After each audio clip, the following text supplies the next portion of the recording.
What's going on, people? Welcome back to episode 65 of our Road to Glory career mode. Of course, you can tell by my voice, this cold has not gone anywhere. I decided to delay the commentary aspect of it just to see if my voice would get any better, but still, it's enough to be able to make the video, and hopefully you guys will still enjoy this regardless. So, we're back again, Road to Glory, with another episode. Of course, it's been a few days since we last did the last episode in this one. As you know, Crew Alexandra, current Champions League winners, current FA Cup winners, current Premier League winners.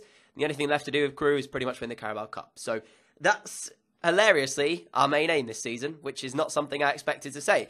Although, yes, it would be great to win back-to-back Champions League, win another Premier League trophy, win, another FA Cup. Our main aim has got to be that Carabao Cup. That's the only thing we still need to do at club level, and then we'll have done everything we set out to do right at the start. So, in case you've missed any episodes or want to catch up, there is a full playlist of this series. I will link it in the description below, and you guys can check out every other episode. But for anybody who wants to know where we're at, well, our Champions League group, we remain in second place, with every chance that we might not get out of it in today's episode. You'll have to wait and see how we play over at the Allianz against Bayern Munich, who are going to top the group regardless of any result that we have over in Germany. They will go through as group winners.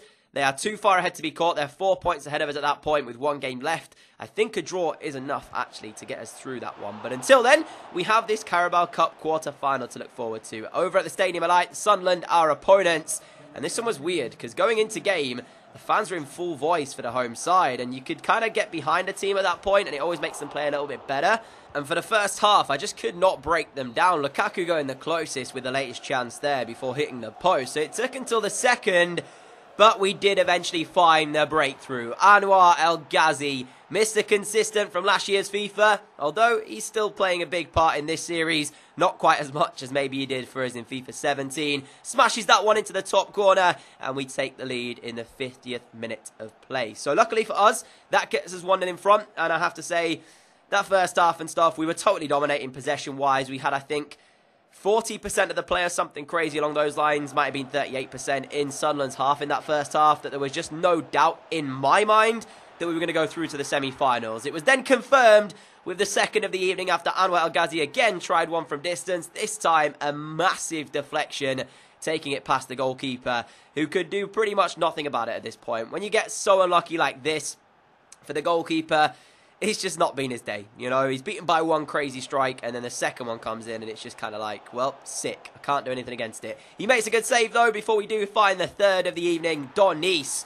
with the latest chance with 2 minutes left on the clock. Mika, as I said, unfortunate for the Spurs Sunderland goalkeeper, because he did have a couple of moments in the game where he maybe did a bit better than this scoreline suggests. But still, when you're coming up against arguably the best team in England, you have to be on form. And unfortunately for Sunderland, they just were not that. The header back in from Delgado, the finish from Donis, it sunk them, and it sent us through to the semi-finals of the Carabao Cup.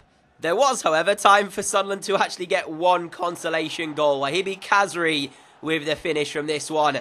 As I said, most it's going to be is a consolation, because as soon as that one went in, the referee brought the game to a close, and we did, as I say, move into that semi-finals, which doesn't get any easier for us, because with the Carabao Cup, these are the type of cups where you have some of the lesser teams performing really well, getting quite far into it. You can see MK Dons there made it through to a quarter-final. We actually drew Manchester United in the semis. So if we want to go through to that final, we're going to have to beat Manchester United over 2 legs to get there. And that's not an easy feat. Man United in this series, especially in FIFA, they're a good team, and I seem to struggle against them quite often. So I'm hoping that's not going to be the case. We did, of course, knock them out in last year's FA Cup run, which led us through to that FA Cup win against Chelsea in the final. So we've shown we can do it, except this time around, it's over 2 legs instead of just 1. Next up, though, is a game at Anfield against Liverpool. And they have had such a horrid start to this year's Premier League campaign. They always seem to slide off and go like mid-table-ish, and that's currently where they're sat, at like 12th place before you go into this one. Of course, the other side of that, Crew top of the table, so you'd expect this to go one way, even though Anfield is quite a tough place to come and actually try and get the victory from. We did, though, create very early on. Reece Nelson sending through Fratchak, as he had a tap-in for his 7th Premier League goal since his £26 million move from Bayern Munich, of course. He was there, and he's, of course, not Lewandowski's regen, even though he is Polish and seems to be a really, really top-class striker. Lewandowski's still within the game. He still plays for Bayern. You'll see him feature later on in the episode for us. But With 20 minutes on the clock, we almost found the second. We ended up having an effort go, and it saw itself come back off the crossbar. We moved, though, into the second half, and we did find it. Dominic Calvert-Lewin getting on the end of an Alexander-Arnold cross against his former club and makes the score 2-0. Of course, the man I was referring to against his former club was Alexander-Arnold, not Dominic Calvert-Lewin, because we know Calvert-Lewin came from Everton, so yeah. But still, it's a good effort, and it's a nice way to get the second goal. I would have preferred it for Barca Villa's effort to actually have got it. Fracek actually went off injured during this game. It wasn't a serious one, it was a matter of days, but it was an injury that would keep him out of the game against Bayern Munich to come. Just so happens, though, we found a third inside the 54th minute of play. Evans finding a finish after a nice through ball, and it got even worse for Liverpool. I don't know what happened to them. They just collapsed after we found the second. Dejan Lovren with an own goal from this one. As you can see, Gaia running off to celebrate. I was initially quite confused with this one, and then I realised that it was actually an own goal, and that's why Gaia had run off celebrating. Because at first, when I saw Gaia celebrating, I was thinking, no, it didn't go in off of Gaia, so why is he celebrating? Because I thought Calvert-Lewin had touched it, but it was, of course, a Dejan Lovren own goal. Donny's then got on the act. With a matter of a few moments remaining, he found our fifth of the afternoon. So, not a good day at the office from Liverpool, especially at Anfield. A ground that's so tough to come to, you would not be expected to come here and get a 5-0 victory. Donny's with the latest chance, as I said. It just wasn't good defending at all from Liverpool, and that comes down to the fact that I don't think they've got like a world-class team. They let quite a few players leave the club, and just in general, there's a few strength areas that they need to try and strengthen, otherwise they're going to struggle. And it was made even worse by this calamity of a goal when we found our sixth. The shot from Calvert-Lewin, the flex off El Ghazi, hits both posts. The keeper and the defender go for it. None of them get there, and El Ghazi taps in. I was just sat there stunned, not even knowing what to think of this game, other than the fact that we were going to come away from Liverpool with a 6-0 win. So that is correct. Away from home, we beat Liverpool by 6-0. Honestly, I don't think we're ever going to do something like that again, pretty much, because to say that this was quite lucky would be semi-understatement, really. Because even though we did deserve to win the game, you know, you saw the last goal there. It was just off both posts for them, the defender to mess up and then El Ghazi to tap in. It was just one of those days. But we move from that one into what could be an important game right now, because as you know, we are not secure heading into the last group stage game. 4 draws from our first 5 group stage games leaves us in second place, and Lyon can still catch us. The only way they can do that is by beating Zenit St. Petersburg and us losing here to Bayern, because the head-to-head record we have against Lyon, they are our only win of the entire group stage. So, of course, we just have to avoid defeat and we'll be through to the next round. And it just so happens that we started this one off very well indeed. Marko Grujic popping up with a screamer from midfield. Manuel Neuer, you know, we spoke about him. He's arguably one of the world's best at times, and maybe not so much this season, but in terms of that one, he's still an incredibly difficult goalkeeper to score against. So for Grujic to hit that and get us off the right way at the Allianz and silence a full-packed Allianz Arena, you had to be something special, and Marko Grujic found it. So Crew Alexandra are right on the cusp of potentially not getting through.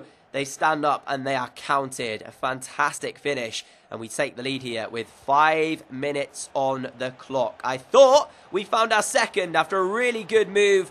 Unfortunately, though, Nelson's finish was not so great. And he actually couldn't even hit the target with that one. A little bit disappointed because the move was really good to get him in behind. And yeah, that's just the lack of, I guess, composure. And where we maybe lack the quality to find the second, Bayern certainly did not with their equaliser. Memphis Depay hits an absolute worldie in towards the top corner, touches the crossbar, bounces in the side netting, and within the 36th minute, it is FC Bayern 1, Crew Alexandra 1. So a draw is enough, as I said, to get us through that, but it's still so nervous when you're only relying on you not losing. I hate games like that. I don't want to have a situation where I'm having to not lose the game in order to go through, because then normally I will lose the game. So to go back on level terms and be beaten by something like that didn't really give me a whole lot of confidence moving forward, because Memphis Depay has certainly got that in his locker, and he found it there in order to put his side back in this game. And right on the stroke of half-time, I'm not quite sure how we weren't 2-1 up. Rodriguez, the Mexican, maybe a surprise inclusion in the starting 11 for this one at the Allianz. Could have gone with Barso Villa, as that was the man he replaced in the starting 11. Villa did eventually come off the bench, though, for Rodriguez. Should have scored from that open goal in order to put us in front. But with 11 minutes left, Bayern gave us a lifeline. Their effort coming off the woodwork. And if, as I said, that had gone in, we would have to rely on Zenit and Lyon's scoreline in order to go through. But luckily for us, this 1-1 draw didn't matter, because Zenit did beat Lyon by 2-0. So I'll show you the table and everything, show you the draw. Of course, that was a Premier League table just popping up for you. We have the FA Cup to look forward to as well, being the defending champions in that competition. But for the Carabao Cup, there is the draw. Southampton will face Brighton, and we will play Manchester United. So arguably from here, if we do get through, it's only going to get slightly easier for us. Of course, quick look at the draw there, but I'll take you through the groups, and then we'll take a longer look at the draw. So, of course, that draw for us makes it 5 in 6, and we have drawn the most games out of any team going through to the knockout rounds. Not ideal, but hey, listen, is what it is. And we do make it through only as second place, though. So for the draw, we have got Atletico Madrid in the round of 16. For the rest of it, you can see there on your screen. You can take a longer look. But guys, that is how we'll end today's episode off. If you did enjoy it, a like would be greatly appreciated. As always, thank you so much for all your support, and I'll catch you all again soon. Adios.